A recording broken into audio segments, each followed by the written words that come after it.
Hello everyone, welcome to all insurance nursing classes. जो आज का हमारा टॉपिक रहेगा ट्यूबरक्लोसिस। ट्यूबरक्लोसिस को हिंदी में बोलते हैं क्षय रोग। ट्यूबरक्लोसिस होता क्या है? ट्यूबरक्लोसिस एक लंग्स डिजीज भी होती है और एक्स्ट्रा पल्मरी और पल्मरी डिजीज होती है। जो इसका कॉजेटिव एजेंट होता है जिसके कारण ये फैलती है वो होता है मायोबैक्टीरियम ट्यूबरक्लोसिस। इसके कारण ये स्प्रेड होती है। अब ट्यूबरक्लोसिस दो तरह की होती है, एक होती है एक्स्ट्रा पल्मरी, एक होती है इंट्रा पल्मरी। जो इंट्रा पल्मरी होती है वो होती है लंग्स की ट्यूबरक्लोसिस, जो वाया डायरेक्ट कॉन्टैक्ट या इनडायरेक्ट कॉन्टैक्ट के द्वारा फैलती है।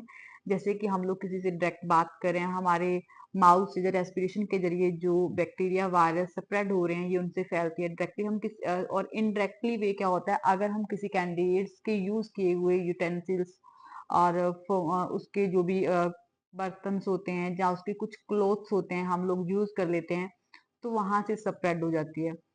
थर्डली क्या होता है कि ये एयर बॉर्न डिजीज है। एयर के अंदर अगर ओपनली कोई ट्यूबरक्लोसिस वाला कैंडिडेट घूम रहा है तो उसके वायरस जो होते हैं स्नीजिंग के जरिए, कफिंग के जरिए वो एयर के अंदर आ जाते हैं।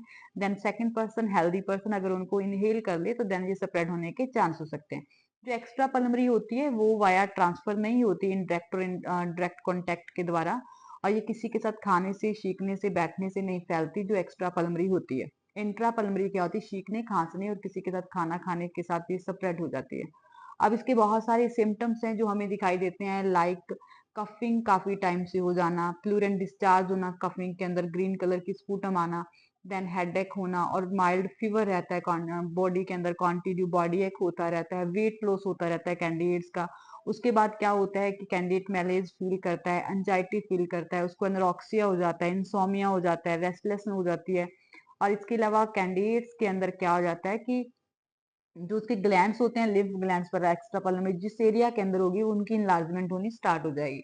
अब आजकल के टाइम के अंदर गवर्नमेंट ने इसके बहुत सारे ट्रीटमेंट स्टार्ट किए हैं, जैसे dots treatment, direct observation short treatment जो 9 मंथ के लिए स्टार्ट किया जाता है। उसके अंदर परमानेंट रिड्यूस किया जाता है ट्यूबरक्लोसिस के अंदर। और इसके अलावा एक नर्सिंग प्रिवेंशन होती है जिसके द्वारा हम लोग क्या कर सकते हैं, इस ट्यूबरक्लोसिस को प्रिवेंट कर सकते हैं। लाइक कैंडिडेट्स को आइसोलेट कर देना, अगर कोई इंट्रा पल्मरी ट्यूबरक्लोसिस से सफर कर कैंडिडेट को आइसोलेट करके देन उसके जितने भी क्लॉथ्स होते हैं सबको सेपरेट कर दो, और कैंडिडेट्स के यूटेंसिल्स जो भी उसके क्लॉथ्स होते हैं उनको यूज मत करो। और हमेशा मास्क से कवर करके रखना चाहिए कैंडिडेट्स को अपना फेस, ताकि जो उसकी स्नीजिंग और कफिंग के जरिए जो वायरस है वो एयर के अंदर स्प्रेड ना हो।